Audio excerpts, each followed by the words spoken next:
look at that. It's our logo, done by Michael Philippi. Wow.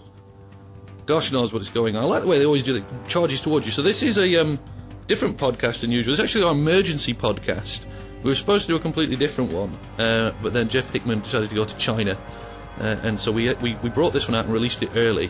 What you're actually seeing there is one of our artists, Jonathan, great guy, and this is a time-lapse photography of him building what will ultimately become the Bright Wizards College in Altdorf.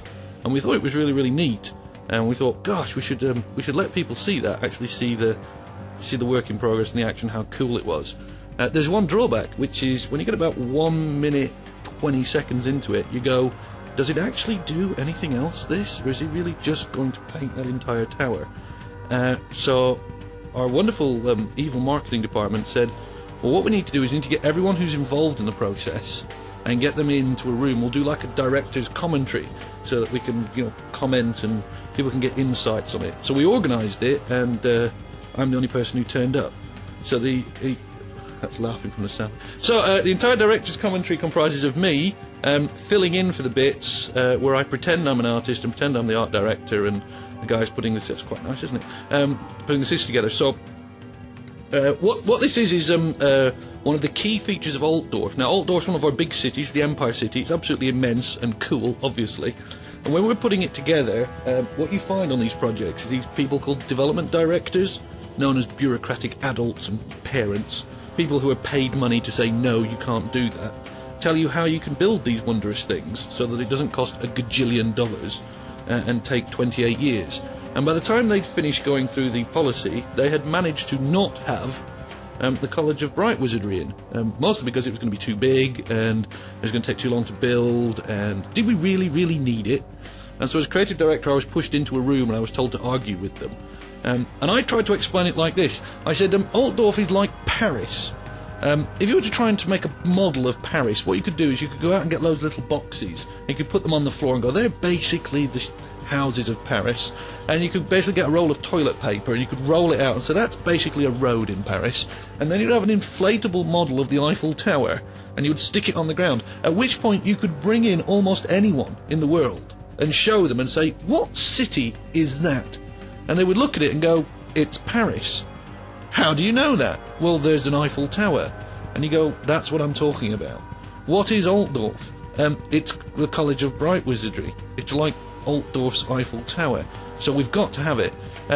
So then they went off and they looked for a load of artwork, and they found a piece done by John, and it was terrible.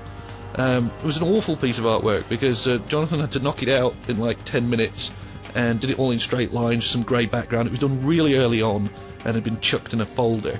And they said, well, we could build this. And I said, no, it's a great big thing that spouts lava and is cool. So I was given the happy task of going up to see John and explaining to him that his original picture was in fact pathetic, and could he dig deeper. And he was so happy that he didn't talk to me for 48 hours, and when he did open his mouth to talk about me, he basically just swore or threatened to do violence to me.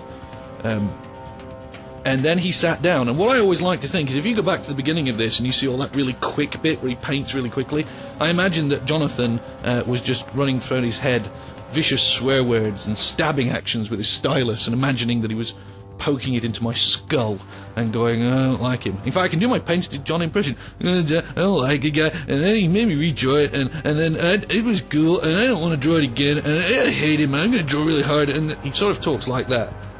He doesn't really, but it's the closest I can get.